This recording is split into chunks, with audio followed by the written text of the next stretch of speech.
Hello everyone, good morning and welcome back to my channel Mitra Official. I hope you are all fine আর আমিও খুব ভালো আছি। তো আজকের আমি একটা নতুনত্ব ভিডিও নিয়ে চলে এসেছি তোমাদের কাছে, কারণ এতদিন ধরে আমি ইউটিউবে যা যা আপলোড করেছি ভিডিও, তার মধ্যে থেকে এটা সত্যিই একটা অন্যরকম। এই প্রথমবার আমি আমার রুম ট্যুর তোমাদের সাথে শেয়ার করব যে আমি কী রকম রুমেতে থাকি। তো আজকের ভিডিওটাতে একদম স্কিপ করবে না, পুরো ভিডিওটা দেখতে থাকবে। আর প্রথমেই বলে রাখি, তোমরা যে রুমটাকে দেখছো এই রুমটা হচ্ছে আমার ঠাকুরদার আমলের রুম, মানে বহু পুরনো রুম একটা। বেশি বকবক না করে চলো ভিডিওটাকে স্টার্ট করে দিই ঝটপট। তো প্রথমেই সকাল সকাল আমি ঘুম থেকে উঠে পড়েছি, আর দিনটা ছিল রবিবার। আমার বাপি আরও সবাই বাড়িতে ছিল, আর এখানে ঘর থেকে যা যা মালপত্র ছিল সব কিছু বার করে দেওয়া হয়েছিল, কারণ তখন আমি ঘুমাচ্ছিলাম। ঘুম থেকে উঠে আমি যেটুখানি দেখতে পেয়েছি তোমাদের সাথে সেটাই শেয়ার করছি। তো এখানে আমি ব্রাশ ট্রাশ করে চলে এসেছি, আর রুমটাকে দেখো পুরো ঘুরিয়ে তোমাদেরকে দেখাচ্ছি, কারণ রুমটার প্রচুরই খারাপ অবস্থা, রীতিমতো বালিশ হতে শুরু করে দিয়েছে। আর এই রুমের ওপরে হচ্ছে মাদগুদুম আছে, অর্থাৎ খোলার চাল, তার ভেতরে হচ্ছে মাদগুদুম আছে, আর যার জন্য মানে রুমটা পুরো ঠান্ডা থাকে। আর এই দেখো ওপরে, কারণ বহু পুরানো তো মাদগুদুম, সেই জন্য অনেকটাই ধসে গিয়েছিল। রীতিমতো ওই আমফানের সময় একটু বেশি ক্ষতি হয়েছিল। দেন এখানে আমার বাপি তো রেডি হয়ে গেছে, আর দেখতেই পাচ্ছ হাফ দেয়াল এক সাইডের রং করাও কমপ্লিট হয়ে গেছে। যেহেতু আমার বাপির দুটো মেয়ে, মানে আমার দিদি আর আমি আছি, কোনো ছেলে নেই, সেই জন্য বাপিকে কোনো কাজেই হেল্প করার জন্য কোনো ছেলে থাকতে পারে না। তো আমি যেহেতু রবিবার ছিল বাড়ি ছিলাম, আমার ডিউটি ছুটি ছিল, সেই জন্য আমি ভাবলাম আমিই বা কোনো কিছুতে কমতি কি, সেই জন্য আমিও এখানে রং নিয়ে বসে পড়েছি, কারণ বাপিকে বলেছি যে আমিও রং করব। তো সেই জন্য বাপি আমাকে ওখানে ইনস্ট্রাকশন দিচ্ছিল যে এইভাবে নে, আধ বালতি জলেতে 2 মগ রং দিয়ে ভালোভাবে এটাকে গুলে নিবি, তারপরে যদি কালার ঠিকঠাক না আসে তখন আবার দিতে হবে। তো যেমনই ইনস্ট্রাকশন তেমনই কাজ, সঙ্গে সঙ্গে আমি লেগে পড়েছি।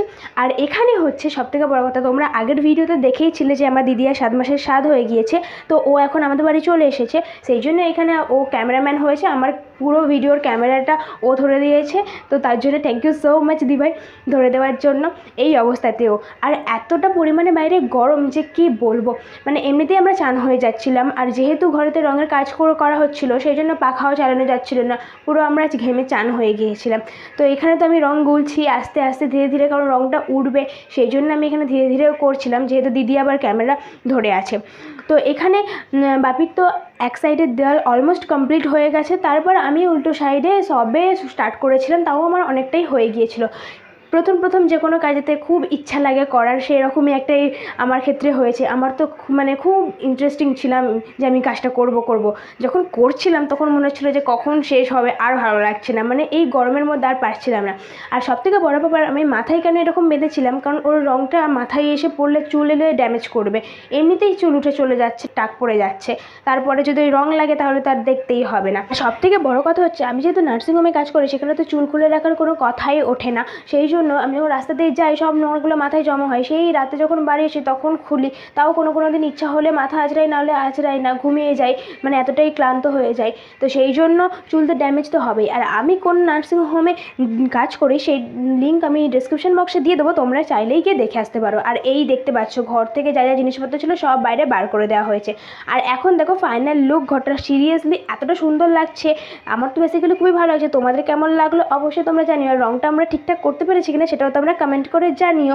আর আমি কিন্তু এই রুমটার মধ্যেই কিন্তু ভিডিও করি, তোমরা যারা আমার ভিডিও ফলো আপ করো তোমরা অবশ্যই জানিও। তো এই ছিল আজকের আমার রুম ট্যুর ভিডিও, দেখা হচ্ছে নেক্সট কোনো ইন্টারেস্টিং ভিডিওতে। All over by.